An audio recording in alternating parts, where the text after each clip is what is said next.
All right, it's Thursday morning and good to go, good again, I should say. Good morning, Uganda. How are you doing? Welcome to Smart Means Business again. We'll be back from the news recap with Barija Andrew. Now let's get into the press review. Now this time around with the press review, we'll definitely be having the New Vision and the Daily Monitor taking you through as well, taking you through what we do have in this particular situation. Now, starting it off with the New Vision, NRM has released cash for district officers. How about this one? As you could definitely see, the district officers where the cash will be heading into the different districts, which will as well cater for salaries and more. Then also, the government of Sweden has given 2.3 billion shillings to Uganda for greening schools. This is another big one coming in from the New Vision this morning as well, as you can definitely get it. Page 2 also highlights that the Parity Development Model youth have been given skills. You can still read more of that from here with the Daily Monitor. Now, in between the lines on the issue to do with Sweden offering 2.3 billion shillings for greening schools, this one is that the initiative is said to be implemented in partnership with various stakeholders in the private sector, and it's expected to create awareness on climate change and sustainable use of the environment as we are transitioning to the green economy. These are some of the initiatives that are coming up to ensure that this is a success. Now, the NRM chairpersons have received 300 million shillings, and this money is meant to facilitate the party's work in 140 districts as well as 10 cities across the country. This is applying to only the NRM district chairpersons. It is 300 million Ugandan shillings coming in from there, and that is coming in from the National Resistance Movement, that is the NRM, which as well has the leading legislators in parliament. And of course, the president, who is also the flag bearer, comes from the National Resistance Movement from there. Now, the education sector is pushing for mandatory electronic learning. As you can see now, the transition of e-commerce is also being pushed to education, as e-learning is now another way to go. Now, also on the other hand, Adjumani, Yumbe are set to become parish development model districts. As the Minister Rafael Majezi said, people in Adjumani created groups and benefited from these particular groups, so they will want to see how possible is this one. Now, also on the other hand, President Museveni has met coffee dealers. This was yesterday at State House in Entebbe, and the discussions at the stake with these particular coffee stakeholders, all with the New Vision as well. So you can still pick it up from there and see what is coming in. Now, also inside President Ruto's agenda for East Africa and the world following his signing in one day back. And lastly, with the New Vision, the IGG has recovered misappropriated 4.5 billion shillings funds. These ones, according to experts, is that according to the Executive Director of Transparency International Uganda, Peter Wandera, the work of the IGG in fighting corruption needs to be appreciated.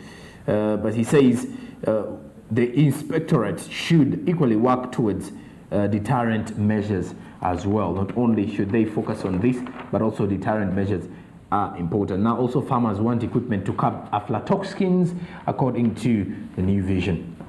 Now, also still with the press review, but this time around with the Daily Monitor, President Museveni mounts new coffee charm offensive. This happened yesterday once he was meeting the coffee sector stakeholders. Now, the sources who attended the meeting at State House said that President Museveni explained his strategic vision for the coffee sector, under which he emphasized the need for value addition to enable the country and more from the cash crop. Remember, we want to enable the coffee farmers gain more from their efforts that they have in them. Now, also here with the Daily Monitor, all eyes on Itanda as Nyege Nyege starts today.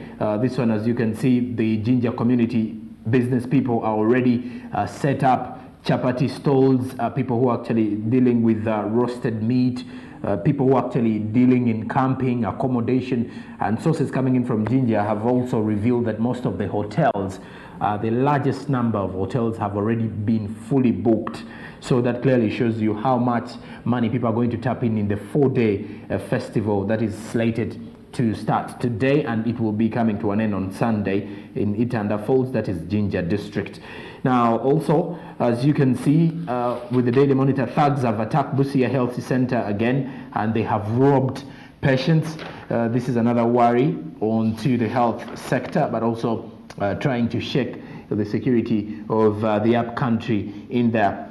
Also, the European Union legislators have raised more fears against the oil pipeline project in Uganda. How about that? Doesn't matter to do with the climate change. Lastly, with the New Vision, MPs have asked Uganda Airlines to name 200 people who traveled for free with the airlines. That and more is what we've been having for you here in the press review this morning. Now let's cross over to the SNB International News.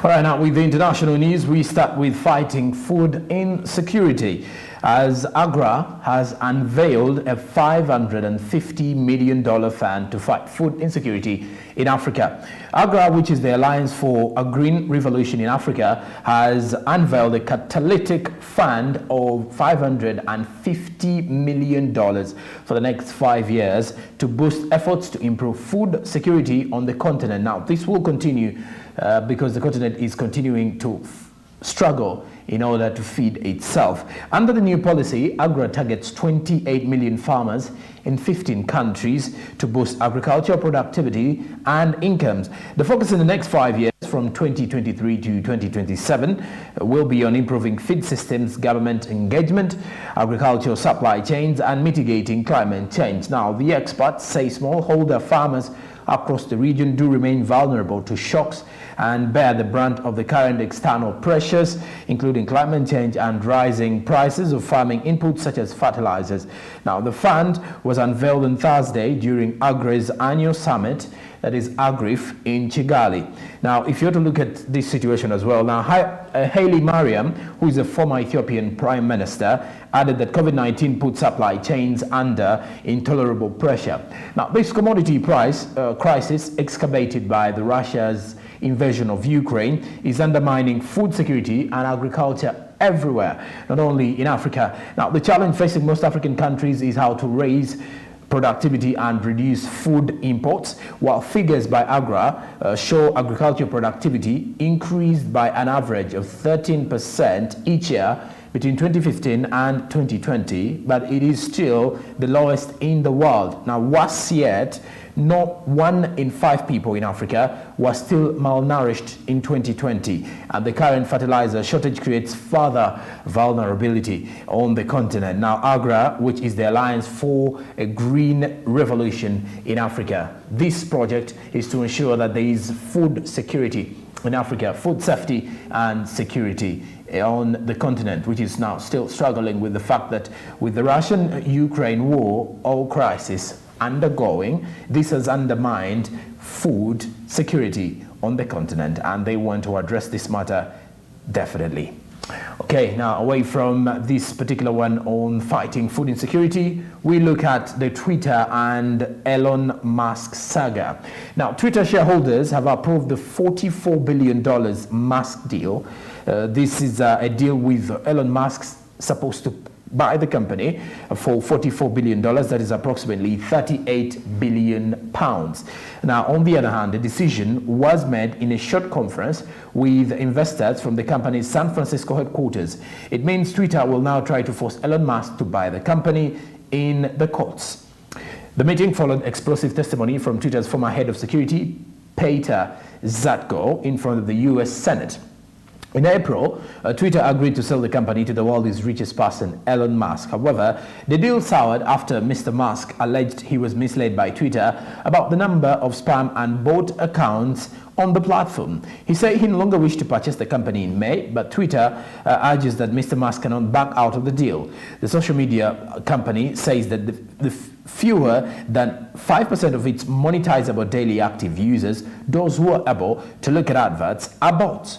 And Musk argues it could be many more times higher. Twitter is currently valued at $32 billion, apparently, considerably below the $44 billion offer from Elon Musk. The two are set to meet in front of a Delaware state court in October, that is come the next month. Now, during the hearing, a judge will decide whether or not Elon Musk has to buy the company. And just before the shareholder decision, Twitter whistleblower Peter Zatko was in Washington testifying before the Senate Judiciary Committee about the alleged security flaws. Now, the Twitter and Elon Musk crisis still takes a different twist, as you can see that in April, Elon Musk did set out a poll. This poll was to ask the users on Twitter whether he should buy the platform. Apparently, a number of them agreed for him to at least go out and buy this Twitter application. Then afterwards, he was scared, saying there would be more of the bot accounts on the platform, that he wanted Twitter to first come out and clarify. That is why he had to bow out of the $44 billion deal to buy Twitter. Apparently, Twitter is actually worth $32 billion in valuation. That is short of $12 billion that they want Elon Musk to buy, or what Elon Musk had pledged to buy. But then in October, they will be meeting the courts of law in, that is the Senate Judiciary in Washington, to ensure that they decide whether Elon Musk will have to buy it or not. Now, lastly, from the international news, we cross over to Kenya, as Kenya's fuel subsidies have seen President Ruto set to drop fuel caution in policy shift against the fuel subsidies. Now, President William Ruto indicated while swearing in that he will imminently drop the fuel subsidy, setting up Kenyans for higher transportation and production costs. Now, Dr. Ruto said in his inauguration speech that the economy cannot sustain consumption subsidies in the coming month, pointing to a policy shift that may see him leave the prices of food and fuel to be determined by the market forces of supply and demand, at least in the near term. William Ruto, however, left the markets guessing his short-term strategy to deal with public concerns about the cost of living after acknowledging the cost of food and transportation was unaffordable to most households and needed an urgent and decisive resolution. The removal of fuel cost stabilization program could see pump prices shoot above 200 shillings per litre for the first time. Now, the cost of 2 kilogram packet of staple maize flour meal has remained 200 shillings, Kenyan shillings on average, after a failed subsidy deal with millers in July.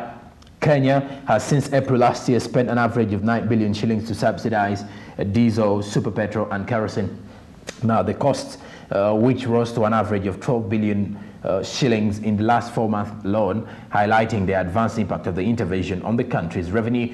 The Energy and Petroleum Regulatory Authority will announce new monthly prices today for the period ending October 14th, with the subsidy motorists would have paid historical highs of 214.03 shillings per litre of super petrol and 206.17 for diesel for the current monthly pricing cycle. That is 34.6% of and 47.3% more than the current 159.12 for petrol and 140 shillings for diesel, respectively. Now, fuel inflation was the key driver of overall consumer prices in Kenya in the past 1 year due to higher pump prices as oil rallied after muted demand in 2020 before being overtaken by food inflation earlier this year due to below average rainfall, since which also hit the agriculture output. Now, while he made it clear that the new administration will ease high food inflation by subsidizing the cost of farm inputs, he made no reference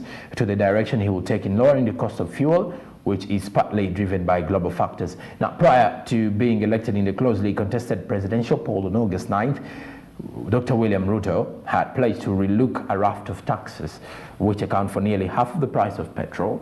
And this is part of his plan to lower the cost of fuel in the first 100 days of his presidency.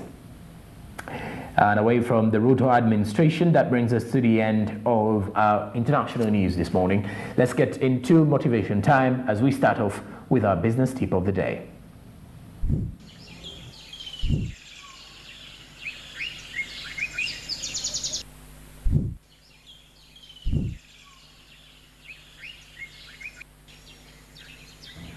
The business tip says get organized. To achieve business success, you need to be well organized. It will help you complete tasks and stay on top of things to be done. A good way to be organized is to create a to-do list each day. When you look at the situation of getting organized, I believe every one of us needs organization in anything we do. Starting your day with an organized manner when you have a set plan for how you're going to move throughout the day is far better than someone who will just wake up abruptly without any plan whatsoever to just hit the street or just open up the shop or just get into workplace just to think about the day right from the work desk. So getting organized goes back to setting up a to-do list every day, every early morning. What are those things that you're going to clear? What are those things in your draft that you want to be done in this new day? These are the things that you need to lay emphasis on. So clearly, this is what this tip is telling us. Get organized, get yourself set for a new day. But how you do that is to organize yourself for a brighter day that is actually upon you. Now, every new day that comes up means you're having opportunities. Now, which opportunities you have to use by noting them down, jot them down, and see which comes first, which comes last. So that way, that kind of organization will help you smoothen your workplace and also smoothen your activities while you're at work as well as when you're at home. So balancing yourself or balancing your daily schedule goes back to how organized you are as an individual. So, and also when you look at the success of businesses is highly driven around how organized the individuals are, the work environment, and the bosses who take over this particular situation. And that's it for the business tip of the day. And let's get our business quote as well.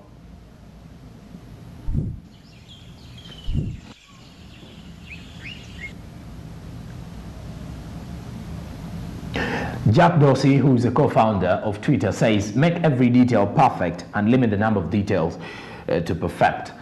So make every detail perfect and limit the number of details to perfect. So every detail or everything that you execute, make sure it's perfect.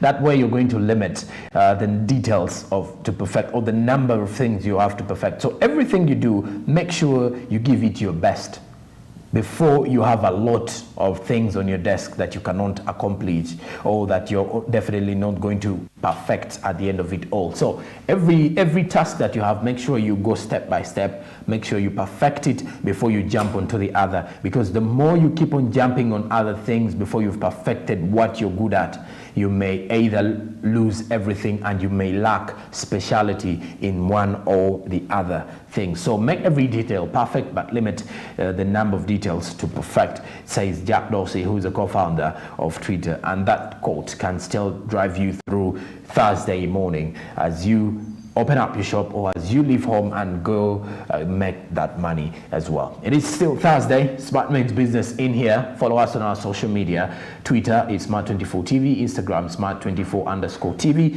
The website is www.smart24.tv, and then our YouTube channel is Smart24TV. Please do remember to subscribe as we continue to drive your business. Go TV is channel 394 and we are on DSTV channel 372. I'm Joram Paul Sonko. You can as well follow me up on Twitter, Facebook and Instagram at Joram Paul Sonko. After the break, we head into our coffee court discussions. Stick around. We'll be right back with more.